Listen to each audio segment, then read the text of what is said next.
করছে, আল্লাহ রক্ষা করছে ভাই, আল্লাহ রক্ষা করছে।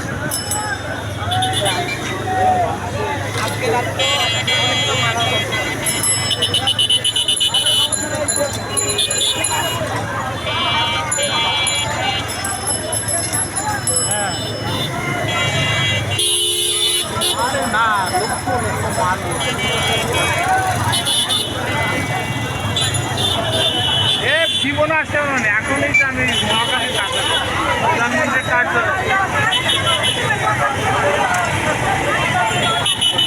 পাগলের সাল প্রায় 8:30টার কাছে জাহাঙ্গীর গেট।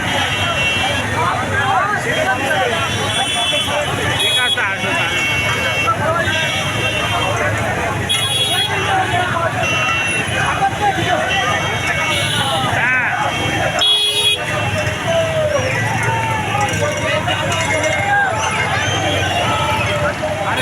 বাসায় যাচ্ছে আমি, কোনো ওইটা নাই।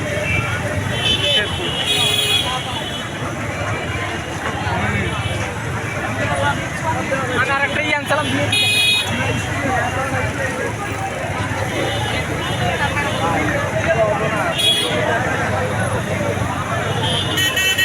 আরে যাই দেখি কি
আমরা এখন বীরশ্রেষ্ঠ জাহাঙ্গীর গেট পাস করছি। আপনাদেরকে দেখানোর চেষ্টা করছি যে স্বতঃস্ফূর্তভাবে মানুষ কিভাবে এই আন্দোলনের সাথে সম্পৃক্ত ছিল, কিভাবে আন্দোলনকে সর্বস্তরের মানুষের ঐকান্তিক প্রচেষ্টায় আজকে বাংলাদেশের স্বৈরাচারী ডিক্টেটর শাসক প্রাইম মিনিস্টার শেখ হাসিনার পতন হলো এবং ওনার এই পতনে পেশাজীবী, বুদ্ধিজীবী, প্রাক্তন অবসরপ্রাপ্ত সেনা কর্মকর্তারা, ছাত্ররা, ডাক্তার, ইঞ্জিনিয়ার, সর্বস্তরের মানুষ এই আন্দোলনে স্বতঃস্ফূর্তভাবে অংশগ্রহণ করে আজ ওনার পতনকে ত্বরান্বিত করল। স্বৈরাচারী ডিক্টেটর কোনোদিনও কোনো স্থানে, কোনো দেশে স্থায়ী হতে পারে না। এটাই হচ্ছে এবারের 2024 সালের জুলাই মাসের কোটা বিরোধী ছাত্র আন্দোলন থেকে উদ্বুদ্ধ পরিস্থিতিতে আজকে যেই সমাধান আসলো, সেই সমাধানের জন্য এদেশের ছাত্র সমাজ এদেশের ইতিহাসে, সারা বিশ্বের ইতিহাসে চিরস্মরণীয় হয়ে থাকবে।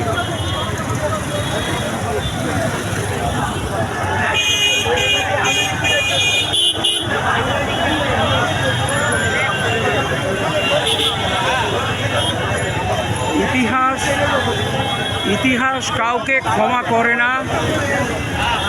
52-তে ক্ষমা করেনি, 69-এ ক্ষমা হয়নি, 71-এও ক্ষমা হয়নি, 2024-এও ক্ষমা হলো না।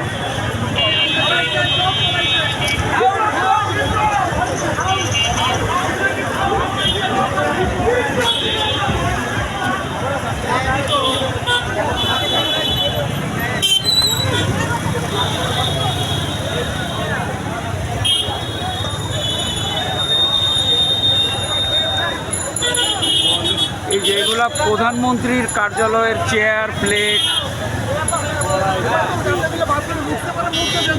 আর মুখ দিলে থামে না।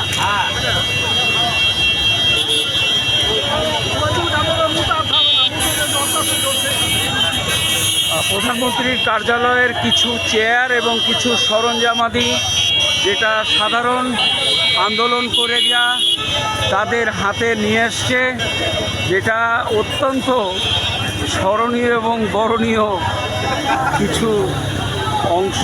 কারো হাতে কেউ গাছ পেয়েছে, কেউ ফুলের টব পেয়েছে, কেউ একটা কাঠের টুল পেয়েছে। এক একজন এক এক ধরনের দ্রব্যাদি তাদের হস্তগত হয়েছে, যেটা কিছু কিছু দেখানো যাচ্ছে। ফুলের গাছ, ফুলের গাছ, এক ভাইয়ের হাতে ফুলের গাছ, সম্ভবত প্রধানমন্ত্রীর কার্যালয়ের।